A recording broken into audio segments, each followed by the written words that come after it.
નમસ્કાર મિત્રો, તો તમારું સ્વાગત છે મારી આ હવામાન માહિતી આપતી યુટ્યુબ ચેનલ ઉપર. હું છું તમારો મિત્ર રાકેશ મોઢવાડિયા. સૌથી પહેલાં આ વિડીયોને લાઇક કરી દેજો અને સબસ્ક્રાઈબ ચેનલને જરૂરથી કરી દેજો. હવે આપણે આ વરસાદી રાઉન્ડ છે તો લગભગ કભી ખુશી કભી ગમ જેવો રહ્યો.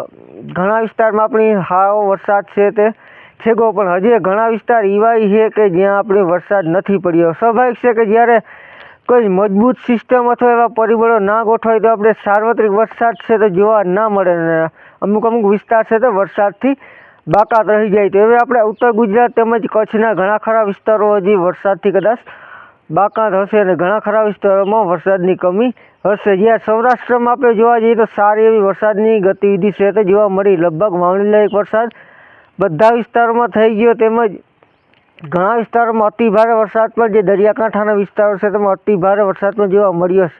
દ્વારકા જિલ્લાના ઘણા ખરા ગામડા, તો જૂનાગઢ જિલ્લાના ઘણા ખરા ગામડા, પોરબંદર જિલ્લાના ઘણા ખરા ગામડા, મારે ચંદ્રવાળા ગામ, દેવભૂમિ દ્વારકા જિલ્લાના ચંદ્રવાળા ગામ છે ત્યાં પણ મારે 12 ઇંચ સુધીનો વરસાદ છે તે જોવા મળ્યો આ વરસાદી રાઉન્ડમાં ટોટલ.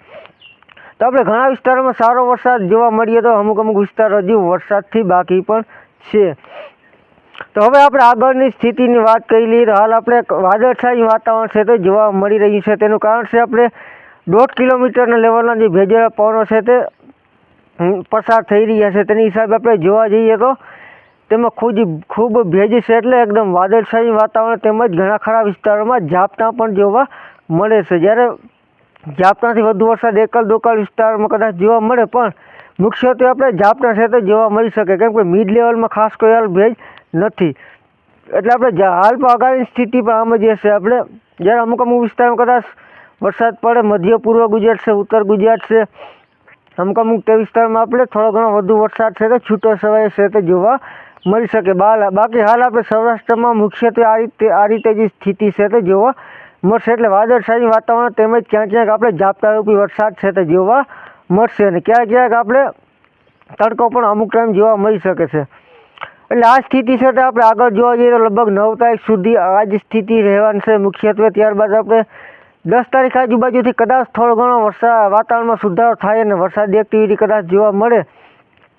હાલની સ્થિતિ મુજબ જોવા જઈએ તો 10-11 આજુબાજુ 2-3 દિવસ 10-11-12 આજુબાજુ આપણે છૂટો છવાયો કદાચ વરસાદ જોવા મળી શકે. હળવો મધ્યમ વરસાદ છે તો અમુક છૂટા છવાયા વિસ્તારોમાં જોવા મળી શકે. કોઈ મોટા વિસ્તાર કે સાર્વત્રિક વરસાદ નહીં, પણ છૂટો છવાયો હાલની સ્થિતિ મુજબ. આગળની સ્થિતિમાં તેમાં કોઈ ફેરફાર થઈને વરસાદની ગતિવિધિ વિસ્તારમાં વધારો થાય છે અથવા શું ફેરફાર થાય છે તે થશે તો આપણે જરૂરથી વિડીયો અપલોડ કરશું, કેમ કે ફેરફાર હંમેશા થતા જ હોય છે.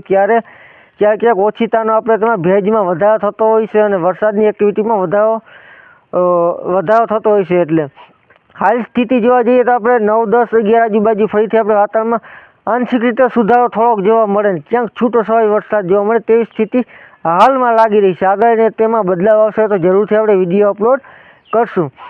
અને ત્યારબાદ આગળની સ્થિતિની વાત કરી લઈએ તો આપણે 14 તારીખ આજુબાજુ એક મજબૂત સિસ્ટમ, 14-15 આજુબાજુ આપણે બંગાળની ખાડીમાં એક મજબૂત સિસ્ટમ છે તે ઉદ્ભવે તેવું અત્યારે આપણે મોડેલો દર્શાવી રહ્યા છે કે 14-15 આજુબાજુ આપણે બંગાળની ખાડીમાં મજબૂત લો પ્રેશર સિસ્ટમ છે તે બનશે અને ત્યારબાદ તે ગુજરાત તરફ ગતિ કરશે અને 18 તારીખ 17-18 આજુબાજુથી આપણે એક વરસાદનો સાર્વત્રિક એટલે કે સારો વરસાદ છે તે જોવા મળે અને મોટા ભાગના વિસ્તારોમાં વરસાદ જોવા મળે 17-18 તારીખ બાદ, એવું અત્યારે આપણે દર્શાવી રહ્યા છે. જો કે હાલ આપણે આને પણ આગળ પણ આપણે કહ્યું હતું કે ફક્ત 40 કે 50% શક્યતા ગણાય, કેમ કે જ્યારે નજીક આવે ત્યારે ઘણા એમાં બદલાવો થતા હોય છે. હાલની સ્થિતિ મુજબ આવી રીતે બતાવી રહ્યા છે. કદાચ આવું થશે જો લો પ્રેશર સિસ્ટમ છે ગુજરાત તરફ આવશે અથવા બહોળા સર્ક્યુલેશન જેવા પરિબળો છે તે ગુજરાતને અસર કરતા થશે તો આપણે 18 તારીખથી સારો વરસાદનો રાઉન્ડ છે તે જોવા મળી શકે છે. 17-18 ત્યાં સુધી આપણે છૂટો છવાયો આપણે વરસાદ ગણી શકીએ અથવા લોકલ લેવલે આપણે ક્યાંક થોડો ઘણો વધુ વરસાદ પણ જોવા મળી શકે. પણ હાલ આપણે હળવો મધ્યમ ત્યાં સુધી છૂટો છવાયો વરસાદ છે તે રહેશે ને બાકી આપણે ઝાપટારૂપી વરસાદ છે તે જોવા મળશે. પણ આગળની સ્થિતિ આ રીતે આપણે જોવા મળી રહી છે કે જો કદાચને તે લો પ્રેશર સિસ્ટમ છે તે અસર કરતા થશે તો તેને અનુસંધાને આપણા ગુજરાતમાં વરસાદનો રાઉન્ડ છે તે 17-18 આજુબાજુથી આપણે જોવા મળી શકે છે. જો કે આના ઉપર અત્યારે આપણે ફક્ત એક શક્યતા જ દર્શાવવાનું રહીએ, કેમ કે જેમ નજીક આવે તેમ જ ખ્યાલ આવશે કે ખરેખર આવું થશે કે નહીં. એટલે આમાં આપણે શક્યતાઓ વધશે એટલે વિડીયો અપલોડ કરતા રહીશું. તો ફરી મળીશું નવી અપડેટમાં. ત્યાં સુધી રજા આપશો. આભાર.